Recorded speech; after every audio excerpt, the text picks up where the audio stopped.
Now I give the floor to the transition president of Burkina Faso, Ibrahim Traore.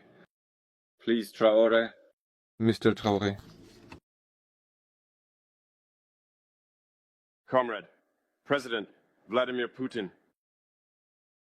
Comrade, President, African Head of State. Comrade, Head of Delegation. Hello. It is an honor for me this morning to speak here and to pass on the fraternal greetings from the people of the country of honest men. This is also the place for me. First of all, I want to give thanks to God Almighty, who has allowed us to gather here this morning in good health to talk about the future and the well-being of our peoples. I want to apologize to the elders I might offend with my upcoming words. African identity demands the rights of birth. I must apologize. Comrades, I have a few questions from my generation. No one is a question we ask, but we have no answers. And it turns out that here we can air our dirty laundry because we feel like family. We feel like family in the sense that Russia is also a family for Africa. It's a family because we share the same history. Russia made enormous sacrifices to free the world from Nazism during World War II. The African peoples, our grandfathers, were also forcibly deported to help Europe get rid of Nazism. We share the same history in the sense that we are the forgotten peoples of the world. Whether in history books, documentaries, or films, we tend to overlook the significant role that Russia and Africa played. Right now, we are here to talk about the future of our peoples, of what will happen tomorrow, of this free world we aspire to, a world without interference in our internal affairs. We have the same perspectives, and I hope this summit will be an opportunity. So, to be able to build very good relationships for a better future for our peoples. The questions that my generation is asking are the following.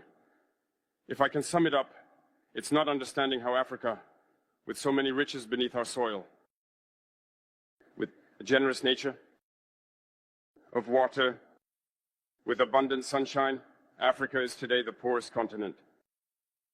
Africa is a hungry continent. And how is it that our heads of state are traveling the world begging? Here are some questions we are asking ourselves and for which we still have no answers. We have the opportunity to weave new relationships. And I hope that these relationships can be the best to provide a better future for our people.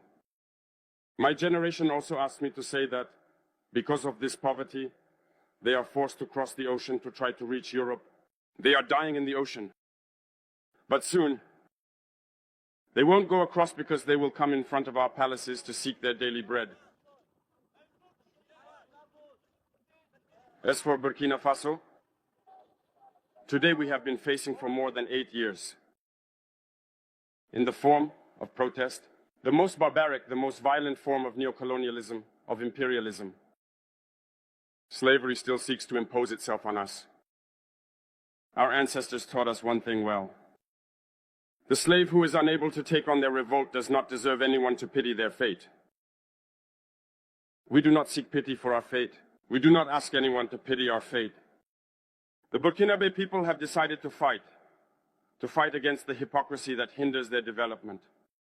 In this struggle, brave peoples, brave populations have committed themselves to take up arms against terrorism, what we have indeed called the VDP, the volunteers. We are surprised to see the imperialists label these VDP as militias and all sorts of things. It's disappointing, because in Europe, when people take up arms to defend their homeland, they are called patriots. Our grandfathers were deported to save Europe. It was not with their consent, against their will. Well, upon their return, we remember well that in Traore, when they wanted to claim their basic rights, they were massacred. It doesn't matter then. When we, the people, decide to defend ourselves, we are labeled as militias. But that's not the problem. What the problem is seeing African heads of state who bring nothing to these fighting peoples, but who sings the same tune as the imperialists, by calling us militias, by treating us as such, of men who do not respect human rights. What human rights are we talking about? We are outraged by this, and it's shameful. We, as African heads of state, need to stop behaving like puppets that dance every time the imperialists pull the strings. Yesterday, President Vladimir Putin announced the shipment of grains to Africa. We are very happy. We thank him for that. But also, it's a message sent to our African heads of state.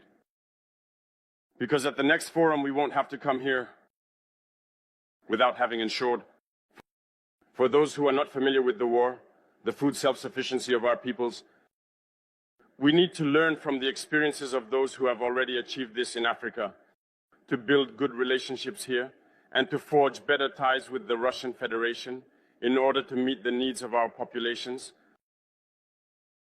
I won't take too long. The time is limited and very short. We are forced to stop at some point, but I would like to conclude by saying that we must pay tribute to our peoples who are fighting. Glory to our peoples, dignity to our peoples, victory to our peoples. The homeland or death will conquer us. Thank you, comrades.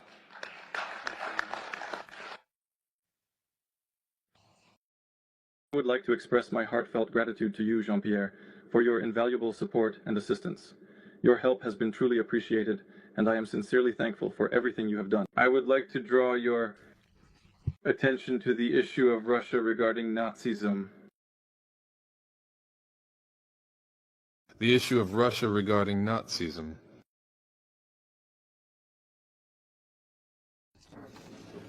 In the interests of the whole world to free people of